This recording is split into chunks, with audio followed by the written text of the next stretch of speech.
I still remember the beeping of the monitors, the cold sting of the IV, and the sound of my mother's voice saying, "We just can't afford it." Not because there wasn't money, but because that money had already been promised to my younger sister's college fund. I was 15.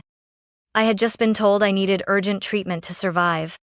And my parents chose not to sign the forms. They didn't cry. They didn't hesitate. They said, "God will provide," and walked out of the hospital room like it was nothing. But it wasn't nothing. It was my life. Luckily, my grandmother showed up. She didn't ask questions. She just acted. And because of her, I'm alive. But I didn't stay silent. I did something quietly, carefully, and deliberately. And years later, my parents regretted their choice more than I could have ever imagined. The diagnosis came on a Tuesday. I was lying on a thin hospital bed, the fluorescent lights buzzing above me, when the doctor walked in and said the words, "I'll never forget. It's serious. You'll need treatment immediately if we want a real shot at recovery." For a few seconds, I felt the world fall away. I was scared, but a part of me naive, hopeful thought, "It's okay. My parents are here. They'll take care of me." They stood at the foot of the bed. My dad stared at the floor. My mom folded her arms tightly across her chest. The doctor continued. He mentioned the treatment plan, the success rate, and finally, the cost. That's when my mother spoke. "We won't be moving forward." I blinked, thinking I'd misheard her. "I'm sorry," I croaked, my voice raw. She sighed. "We've talked about this, Madelyn. Isabel's college tuition is already locked in. The treatment, it's just too much. We can't sacrifice her future." My heart dropped. I could die. Dad didn't say anything. He just gave a small shrug, like it wasn't his decision to make. "We believe that if it's meant to be, it will be," my mom added. "God has a plan." I remember gripping the side of the bed so hard my knuckles turned white. It wasn't even anger that hit me first. It was confusion. Were they serious? Were they really putting Isabel's future ahead of my life? They didn't cry. They didn't hold my hand. They didn't even say goodbye. They just turned and walked out of the room. A nurse came in a few minutes later. "Are your parents coming back?" she asked gently. I didn't answer. I didn't know what to say. I stared at the door for what felt like hours. My body was still weak, but I felt something ignite inside me. A quiet heat, a clarity I'd never felt before. They're not coming back. They had made their choice. They chose Isabel, the star, the girl who'd never had to ask twice, the daughter who got private lessons, spring trips, and sparkling new laptops. Me? I was the background, the burden. I had always felt at birthday parties when my gifts were an afterthought, in the silence when I brought home awards, and no one noticed, but now it was confirmed. And yet, I was still here. Still breathing. Still alive, if only barely. And if they weren't going to fight for me, then I would have to fight for myself. Alone? That night, as the machines around me beeped steadily, I closed my eyes and whispered one promise to myself. This isn't the end. It's the beginning. The next morning, the nurses looked at me differently. Sympathetic glances. Forced smiles. They'd heard. A social worker came in with a clipboard, her tone polite but clinical. She asked about guardianship, emergency contacts, medical proxies. I just stared at her blankly. "My parents aren't coming back," I said, my voice hollow. She hesitated. "Do you have anyone else? An aunt? Grandparent?" I did. But I hadn't spoken to her in almost a year. Grandma Rosemary, my mom's mother. She lived in a quiet little house across town. She wasn't someone they talked about much anymore, mostly because she didn't approve of the way my parents raised us. I remembered once, during a Christmas dinner, she pulled me aside and whispered, "You deserve more love than they know how to give." I never forgot that. So I gave the social worker her name and number. An hour later, my room phone rang. "Madelyn?" The voice was breathless, panicked. "Grandma?"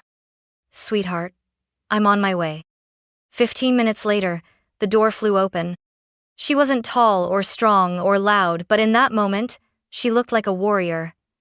Her gray curls frizzed from the wind, her cardigan misbuttoned, her eyes glistening behind thin glasses. She didn't ask questions. She didn't need to. She saw the IV, the pale skin, the absence of parents. That was enough.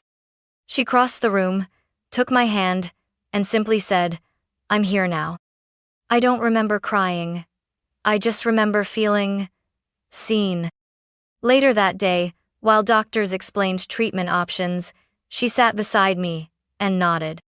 "What's the next step?" she asked. No hesitation. No flinching. When they mentioned the cost, she didn't blink. "We'll figure it out," she said. And I believed her. Because unlike my parents, she didn't calculate my worth on a spreadsheet. She didn't weigh my survival against someone else's future. She just loved me. That night, after the paperwork was signed and the first phase of treatment scheduled, she brought me a bag filled with pajamas, a lavender blanket, and a tiny music box I'd once loved as a kid. She'd kept it all those years. We sat in silence, the lullaby tune filling the quiet corners of the hospital room. She told me stories from when I was little, how I used to dance on her toes in the kitchen, how I once tried to plant jelly beans in her garden to grow a candy tree. I smiled for the first time in days. It was strange how something as simple as being remembered could stitch broken parts back together. I didn't know what the future held. I didn't know how long I'd be in the hospital, or what recovery would look like. But I knew one thing for certain. I wasn't alone anymore. And that changed everything. After a few more days in the hospital, I was discharged with strict instructions and a folder full of medication plans, follow-up dates, and dietary restrictions. Grandma Rosemary drove me her home in a car that smelled like mint gum and old books. She kept one hand on the steering wheel, the other occasionally reaching out to squeeze mine, like she was checking to make sure I was still really there. Her house was small, a faded yellow one-story with creaky floors and ivy crawling up one side, but to me, it felt like a castle. It was the first place I'd arrived in years where no one sighed when they saw me walk in. She set me up in the guest room, clean sheets, soft pillows, a chipped lamp with warm light. There was a note taped to the mirror that just said, "You are safe, you are wanted." I cried when I read it. Not loud, not messy, just quiet, exhausted tears. Grandma didn't ask questions the first few days. She focused on keeping me warm, fed, and rested. Every morning, she made me oatmeal with cinnamon. Every evening, she sat nearby and read while I drifted off to sleep. One afternoon, as I sat wrapped in a blanket on the porch, she brought out her laptop and a worn notebook. "I've been researching clinics," she said. "I'm talking to foundations, local health, nonprofits, anyone who'll listen. We'll figure out a way to cover the rest." I stared at her. "You're doing all this? For me?" She smiled. "Of course I am." And then she said something I didn't know I needed to hear. "You're not a burden, Madelyn. You're my granddaughter. That's enough." That sentence landed like sunlight in a dark room. Because for so long, I'd been trained to measure my worth by comparison to Isabel's grades, her charm, her future potential. In our family, she was the investment, I was the expense. But here, with Grandma, I was just me, and somehow, that was okay. In the quiet of those early weeks, my body began to heal. Slowly, my appetite returned. I could sit up longer. I started walking around the block, one hand on the railing, the other clutching my grandma's elbow. And in those walks, we talked. Not about the past, not yet, but about books, favorite flowers, the names of the neighborhood cats. I laughed again. Smiled again. And, bit by bit, I began to believe something dangerous and beautiful. That maybe I deserved to survive. It wasn't just about the hospital. The truth is, I'd been fading out of their focus long before the diagnosis. Growing up, it always felt like Isabel and I were born into two different familias, except we lived under the same roof. She got ballet lessons, new dresses, birthday parties with themes. I got leftover decorations and hand-me-downs 2 sizes too big. She was the daughter they talked about at church, bragged about to friends, plastered on the Christmas card. I was the one they left out of photo captions or introduced as the quiet one. At first, I tried harder. I brought home straight A's, volunteered at school events, joined the library club. But no matter how well I did, the response was the same. "That's great, Madelyn. Now can you help Isabel with her math homework?" It was like I didn't exist unless I was useful. I remember one time, I think I was 12, when I got second place in the state spelling bee. I was so proud. I even brought the little silver medal to dinner, thinking maybe this would be it. Maybe they'd finally look at me. But instead, Mom barely glanced up and said, "Could you not wear that at the table, sweetie? It's distracting." That night, I tucked the medal into the back of my drawer and never mentioned it again. It wasn't that they hated me. That would have been easier to understand. It was that they didn't see me at all. And when I got sick, they didn't suddenly wake up and realize what they were about to lose. They just stayed asleep. The day after I moved in with Grandma, I saw Isabel's college announcement on social media. Big smiles, balloons, a caption that said, "So proud of our girl. Can't wait to see the amazing things she'll do." There was no mention of me, no concern, no acknowledgement that I was fighting for my life across town. That post broke something inside me. Not because I expected them to care, but because a part of me still wanted them to. Even after everything, I still hoped for a call, a message, some sign that maybe they regretted walking out. But none came. Instead, my parents doubled down on their narrative. Isabel was the shining future. I was the shadow that chose to disappear. It was easier for them to believe I ran away out of rebellion, not desperation. It gave them clean hands and a clear conscience. But I remembered. I remembered every moment, the way they looked at me in that hospital room, like I was a number, not a daughter. And slowly, a new kind of resolve began to build inside me. I wasn't going to chase their love anymore. I was going to outgrow the box they built for me. And when the time came, they would see me. Not because I asked to be seen, but because I'd become someone they couldn't ignore. Healing wasn't linear. There were days when I felt strong enough to walk to the end of the street and back. There were days when I couldn't sit up without seeing stars. But Grandma never rushed me. She treated my recovery like tending a garden, gently, patiently, watering me with small acts of kindness until I could stand on my own. She bought a little whiteboard and wrote notes on it each morning. "You're doing great.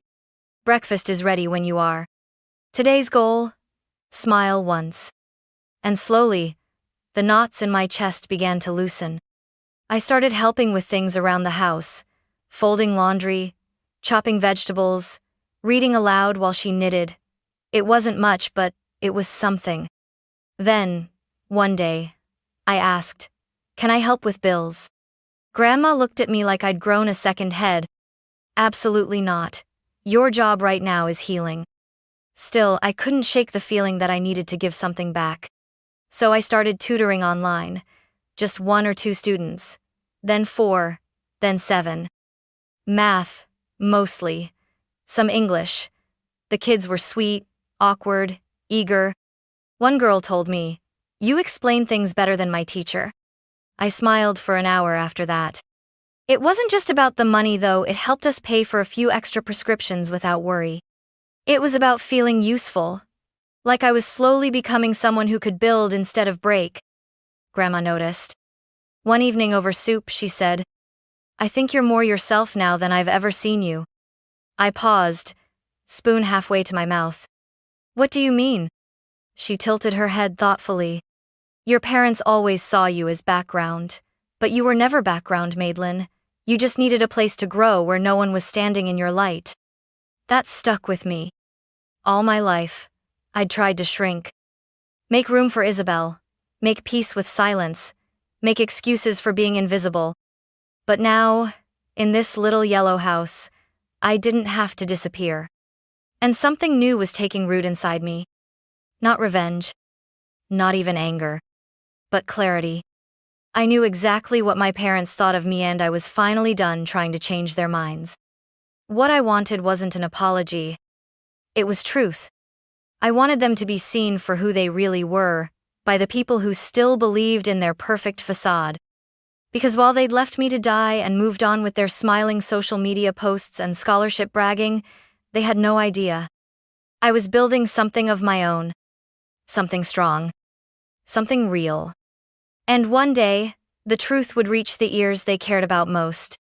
And when it did, they'd feel the weight of what they'd thrown away. Not through rage. Not through fire. But through something colder. Consequence. By the time winter came, I was stronger. I could walk a mile without stopping. I could laugh without feeling guilty. I could sleep through the night without waking up in a panic. And I was earning enough through tutoring that Grandma finally stopped pretending she didn't need help with groceries. We were okay. More than okay, actually.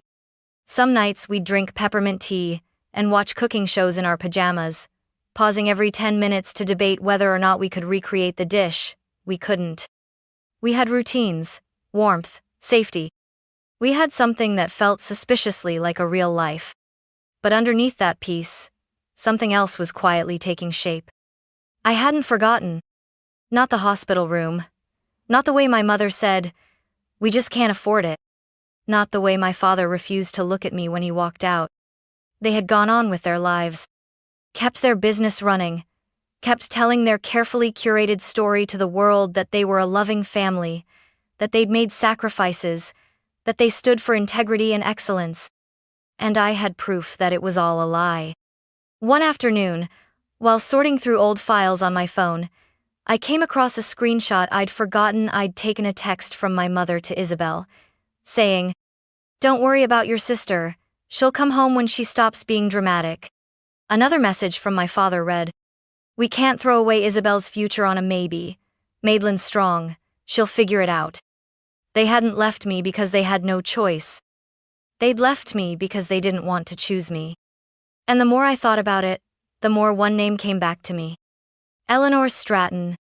Director of the Stratton Scholars Network, former Dean of Admissions, founder of a selective scholarship foundation that my parents had been bragging about for years. They called her our golden contact. They invited her to dinners, sent her glowing updates about Isabel's achievements, positioned her as the linchpin to Isabel's elite future. She was their idol, their validator, the one person whose opinion they truly cared about. And I wondered, did she know the truth? Did she know that the same people who called themselves champions of education left their own daughter in a hospital bed to die? I didn't want to scream. I didn't want a viral takedown or a Facebook rant. I just wanted Eleanor Stratton to know exactly who she was aligning herself with. So, one evening, while Grandma made banana bread in the kitchen, I sat down at the old desktop and opened a blank email. I wrote simply, factually, no drama, no embellishment. I told her what happened. I told her I was the daughter of Mark and Madelyn Carter, that I had once needed urgent medical treatment, that they refused to pay for it because the money had already been set aside for my sister Isabel's college tuition. I told her I survived because someone else, me grandmother, stepped in. And I attached proof. The hospital letter showing denial of care due to lack of payment. Screenshots of the texts. A statement from the social worker who filed the neglect report. At the end, I wrote only one sentence. I thought you might want to know what kind of people you're endorsing. I didn't sign it with bitterness. Just my name. Madelyn Carter. I read it 3 times. Then, I clicked send. And in the stillness that followed, I realized I didn't feel guilty. I felt ready. I didn't hear back from Eleanor Stratton. I didn't expect to. But 2 weeks later, the badge on my parents' website, proud partner of the Stratton Scholars Network, was gone. It had always been front and center, highlighted in gold. They used to boast about it in every brochure, every pitch to high-paying clients. Now, just vanished. I checked the foundation's directory. Their names had been quietly removed. No announcement, no explanation. Just one clean, silent severing. I stared at the screen, my heart pounding not from fear, but from something colder, steadier. It had begun. What followed wasn't loud. It didn't make headlines or cause a public scandal. It was quieter, more surgical. First, a few client reviews disappeared from their website. Then a school pulled out of a scheduled speaking engagement. Then another declined to renew their consulting contract. Whispers began to circulate in the tight-knit academic community. Parents who had once trusted them with their children's futures began to ask quiet questions. Was it true? Had they really abandoned their own daughter? Had they covered it up? My parents tried to pivot fast. They changed their branding, launched a new package series, rewrote their bios to center Isabel's recent awards. But it didn't work. The phone stopped ringing. Emails went unanswered. Their monthly newsletter, once boasting upcoming college seminars and glowing testimonials, now sat unopened in inboxes. Then came the big collapse. 3 major contracts pulled out in a single week. They tried to sue, but it only made things worse. More attention, more questions. I didn't celebrate. I didn't post about it. I didn't tell Grandma. I just watched. And remembered. 6 months after I'd sent the email, I saw a local real estate listing. Office space for lease formerly occupied by Carter Academic Strategies. The address matched theirs. They had shut down. According to a forum thread, they'd moved operations into their home, then lost that too. A few weeks later, I saw my parents in person. It was at a youth mentorship conference I'd been invited to speak at. I had just wrapped up a panel about resilience, standing alongside educators and social workers from across the state. As I stepped off the stage, I saw them near the exit. My mother looked older, her makeup uneven, like she hadn't worn it in a while. My father's suit hung loose at the shoulders, his shoes scuffed and tired. They looked small. "Madelyn," my mom said, her voice cracking. "Please, just a minute." I froze. "We know we messed up," Dad said. "We've lost everything." I stood still, arms folded. They looked nervous, like they didn't know how to speak to me anymore. "We saw the foundation cut us off," Mom continued. "We saw your name on the mentorship panel. We didn't realize how far you'd come. We didn't know you'd survive?" I asked. She flinched. "We were scared," she whispered. "We didn't know what to do." "No," I said coldly. "You knew exactly what to do, and you chose not to." Dad stepped forward. "We're not asking for much, just some help. Things aren't good. We're struggling." I tilted my head. "When I was in the hospital, you said you couldn't afford to save my life." They were silent. I smiled, not cruelly, but truthfully. "I'm just returning the favor." And then I walked past them steady, calm, and didn't look back. That night, I went home to Grandma. We had tea on the porch while the wind rustled the trees around us. She didn't ask how it went. She just poured me a cup and handed me a blanket. I looked out into the night and whispered, "They tried to erase me." Grandma reached over and squeezed my hand. "They failed," she said. And in the stillness, I finally believed her.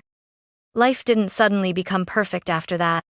There were still tough days, doctor checkups, old memories that tugged at me in the dark, nightmares I couldn't always explain. But the difference was, I didn't carry them alone. Grandma Rosemary stood by me through it all. She didn't fix me. She didn't try to erase the pain. She just stayed. And that was enough. My tutoring work grew. I expanded to help kids who came from homes like mine where silence replaced support, where love was conditional and expensive. I started a scholarship fund in my name. Not in spite. In protection.